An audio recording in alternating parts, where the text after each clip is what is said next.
Sous l'océan, on fait des bulles et on s'en... Oh, pardon, excusez-moi. Waouh, c'est extraordinaire. Vous devriez essayer, monsieur Fredriksen. Regardez, c'est le bus que je prends pour rentrer. J'habite par là. Hé, je vois même votre maison d'ici. Doucement, arrête de gesticuler. Oh. Non, ce serait pas raisonnable. Salut tout le monde, c'est l'écran fou et aujourd'hui, et oui, je pense que vous l'avez très bien compris, mais c'est vrai que face au choix difficile des sorties ciné de ce jour, il a fallu trancher devant tant de qualités proposées cette semaine, car oui, aujourd'hui marque la journée de l'année du dilemme absolu. Deux films, un choix cornélien à la limite de l'impossible, entre le Chevalier du Zodiaque d'un côté et la Petite Sirène de l'autre, une hâte punie par le fait de ne pas pouvoir voir les deux en même temps. C'est dur. Du coup, j'ai décidé, je l'annonce, on va plonger. On va pénétrer dans les eaux profondes et potentiellement marécageuses de chez Disney avec la Petite Sirène. Donc vous savez, cette énième adaptation d'un chef-d'œuvre d'animation et qui avait évidemment fait grand bruit durant toute sa promo avec des contenus jugés catastrophique et progressiste à l'extrême, au point de la dénaturation de l'œuvre de base. Mais la question, c'est de savoir si le film trouve le moyen de justifier toutes ces décisions et parvenir à faire taire les méchants réacs qui refusent de se soumettre à la pensée woke. Bref, je vais pas rentrer dans les détails du synopsis, en même temps, qui n'a jamais vu une seule fois dans sa vie le dessin animé ou n'a jamais su de quoi il était question. Mais ce que je peux dire, c'est que James, oui toi James Cameron, si jamais tu me regardes, si tu t'es reposé sur tes lauriers avec Avatar 2 en te disant que c'est bon, t'as été au summum de l'exploration aquatique au cinéma sans t'inquiéter d'une potentielle concurrence, attends-toi à déchanter mon bonhomme. Ah bah oui, parce que là, on est face à un tsunami avec la Petite Sirène, mais on n'était pas prêts les enfants, Disney nous a littéralement piégés. Oui, parce qu'il faut quand même préciser que malgré le fait que Disney poursuit sa descente aux enfers, notamment à cause du wokisme qui vérole à peu près tout ce qu'ils produisent, là, on a littéralement passé un step de plus, et un step totalement inédit, puisque La Petite Sirène est, à mon sens, et de toute évidence, le premier film mauvais et 300% assumé comme tel par Disney. Puisque oui, on sait désormais que le bad buzz a tendance à attirer. Et La Petite Sirène, c'est vraiment le premier film par excellence qui n'a été vendu qu'à travers toute la négativité qu'il peut véhiculer. Et croyez-moi que le film n'en manque pas. Donc dans la tête des marketeurs de Disney, c'est limpide. C'est les gars, chaque fois qu'on va relayer un truc via les médias sur le film, faut que ce soit détestable à souhait, mais faut que ça pue la mort, quoi. Et en fait, ça marche, parce que ça a énormément fait parler.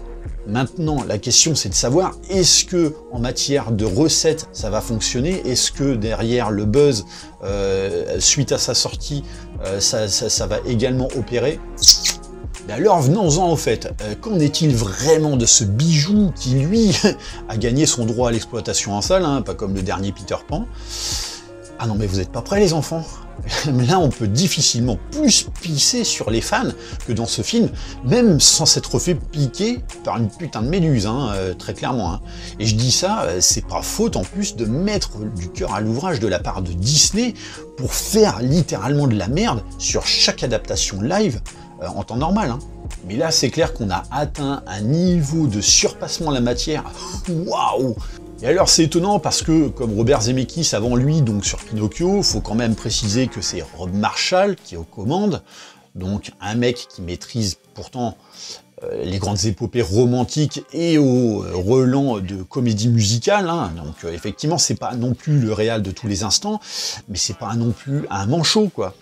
On peut pas dire que de manière générale ces films soient formellement mauvais. Donc de prime abord, le choix d'un tel réalisateur est plutôt judicieux et justifié, d'autant qu'il n'en est pas non plus à son premier coup d'essai avec Disney, puisqu'il a déjà été en charge de la suite de Mary Poppins, et même du dernier opus de Pirates des Caraïbes, qui certes plongeait déjà douteusement dans les fonds marins. Mais là, putain... Non, parce qu'il faut quand même le rappeler, cette merde a coûté la bagatelle de 200 millions de dollars hors campagne marketing. 200 millions de dollars. Et alors bon, je prends ça avec le sourire actuellement, mais en vrai, je suis en colère de ouf, comme vous l'imaginez pas. Donc, pas gagné que j'arbore ce smile jusqu'au bout à mesure que je vais me remémorer ce que je viens de bouffer. Parce que si on s'en doutait clairement, c'est le festival du mauvais goût par excellence dès lors qu'on est dans les fonds marins. Ce qui est quand même un comble pour un film qui s'appelle La Petite Sirène. On est face à une bouillabaisse numérique informe et dégueulasse, mais comme j'ai rarement vu. Non mais c'est déjà à se demander si les gens en charge de la production design ont au moins fait un baptême de plongée une fois dans leur vie pour savoir à quoi ça ressemble en vrai.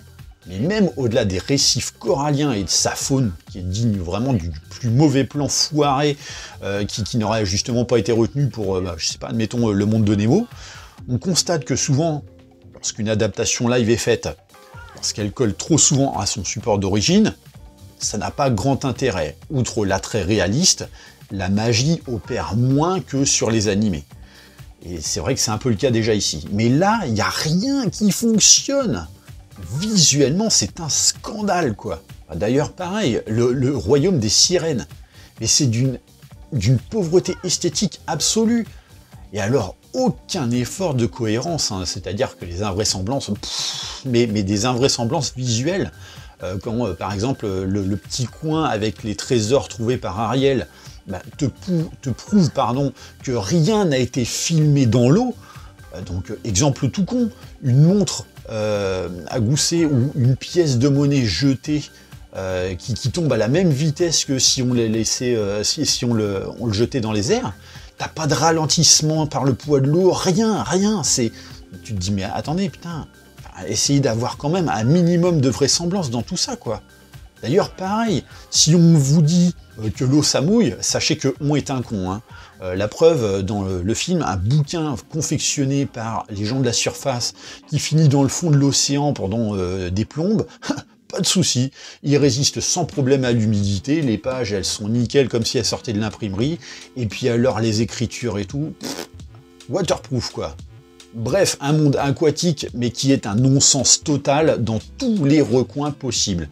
Et d'ailleurs, c'est là aussi qu'on voit justement les limites d'une adaptation live issue d'un animé, quand par exemple, là c'est un autre exemple, l'anthropomorphisation des animaux cultes du dessin animé fait littéralement floc, quoi. C'est-à-dire que déjà, à la production, ils ont un peu oublié pourquoi Polochon s'appelait ainsi. Donc on se retrouve finalement avec, pour personnage, une crêpe à nageoires, à qui on a collé des yeux de travers en plus, quoi. Le crabe Sébastien, je parle même pas de son rendu, enfin c'est, voilà... Et dans le dessin animé, ces animaux-là, ils avaient une esthétique et un visage expressif qui les rendait justement attachants. Là, ça marche pas. Donc t'en as rien à secouer de ces personnages-là. C'est juste, voilà, des petits comic relief en fait. Et encore, c'est pas le pire truc, quoi. Entre, par exemple, la faune qui n'existe pas et qui a été totalement créée, voilà, ou encore des méduses rose bonbon au point que j'ai limite cru que j'assistais à l'avant-première de Barbie. Ah non, mais putain, qu'est-ce que c'était immonde, quoi. Et donc oui, il faudra sortir de l'eau, se sécher l'aileron et rejoindre la terre ferme pour véritablement se soigner les yeux, avec cette fois donc des décors réels qui font déjà un peu plus passer la pilule. Encore que bon, faut se préparer, parce que si vous êtes des fans du conte de Andersen, vous allez commencer à ressentir l'arête plantée dans votre palais. Oui, puisque là, on est au plein cœur des Caraïbes. Donc, univers adéquat justement pour faire passer la dragée, pardon, le suppositoire woke, parce que oui, si vous vous sentiez déjà offusqué par la couleur de peau d'Ariel dans cette adaptation, accrochez-vous, vous êtes loin du compte. Parce que oui, tout n'est que révisionnisme du conte, avec les tendances modernes du progressisme pullulant actuel, ce qui fait que ça reste complètement con, dans le sens où ça tente de moderniser un récit qui se passe au 19e siècle. Plus anachronique que ça, tu fais pas. Ça n'a aucun sens. Et donc on va forcément en venir au sujet qui fâche, comme le choix de l'actrice principale, et alors étrangement, parce que bon, faut aussi citer les points positifs, même si dans tous les cas, ils ne sauveront pas le film. C'est pas possible. Mais oui, Hailey Bailey est pas si mauvaise dans le rôle au final, hein. À dire vrai même, tout le monde joue pas trop mal, avec bon, cependant un gros mais sur lequel je vais évidemment revenir. Mais oui, ici, c'est pas tant sa couleur de peau qui, moi, me pose problème, puisque au bout de 5 minutes, on n'y pense plus. On s'y est fait, on n'y pense plus, c'est terminé. Mais c'est plus les intentions progressistes toxiques de Disney derrière cette décision, et vous allez voir que c'est bien mince par rapport à tout ce que le film a en stock, hein. Mais oui, le jeu est acceptable, donc pareil pour celui qui joue le prince, ou même encore Josiane Balasco en sorcière Ursule. Non, bien sûr, c'est pas Josiane Balasco, mais Melissa McCarthy, mais c'est vrai qu'elle lui ressemble quand même pas mal. Et j'avoue qu'elle y va à fond dans le truc, dans ce personnage mauvais, avec de mauvaises intentions et tout, et qui joue un petit peu justement de ces charmes un petit peu rondouillés. Pourtant, je cache pas que de base, je n'aime pas du tout cette actrice, hein. Donc oui, ça c'est plutôt cool, vous me direz, dans l'ensemble, hein, d'autant que moi j'avais vraiment de grosses craintes qu'avec le wokisme, ils effacent littéralement la romance pour ne mettre en avant que la volonté d'Ariel de s'extirper du joug patriarcal de papa, tu vois, donc truc en plus qui est bien surligné ici, hein, dans le film, et donc aspirer à une certaine émancipation, mais que au final l'histoire d'amour ne soit qu'accessoire. Et ben non, au final, on a quand même respecté la romance, et ce, même si ils ont effectivement arrondi un petit peu les angles au sujet de l'embrassade qui tourne plus à la suggestion qu'à l'incitation. Mais là encore, c'est pas tant sur la forme que ça bloque, mais plus dans le fond, dans l'intention de Disney à changer les choses pour cocher des cases progressistes, juste afin de satisfaire des micro-communautés qui poussent leur gueulante, quoi. Sauf que ça tombe systématiquement dans la niaiserie digne mais d'une telenovela, et alors ça fait que se confirmer dès que tout ce petit monde se met à pousser la chansonnette. Voilà le gros mais, hein, parce que c'est une plongée dans les abysses mais sans stade de compression, hein. Ah non mais là t'as l'impression d'assister au Feu de l'amour mais version comédie musicale. Le tout avec des notes et des vocalises qui sniffent limite le larmoiement poussif, mais c'est totalement indigeste, quoi. Allez, on va dire qu'il y a bien le moment musical d'Ursule qui est véritablement supportable, autant pour son aspect esthétique que pour son côté burlesque.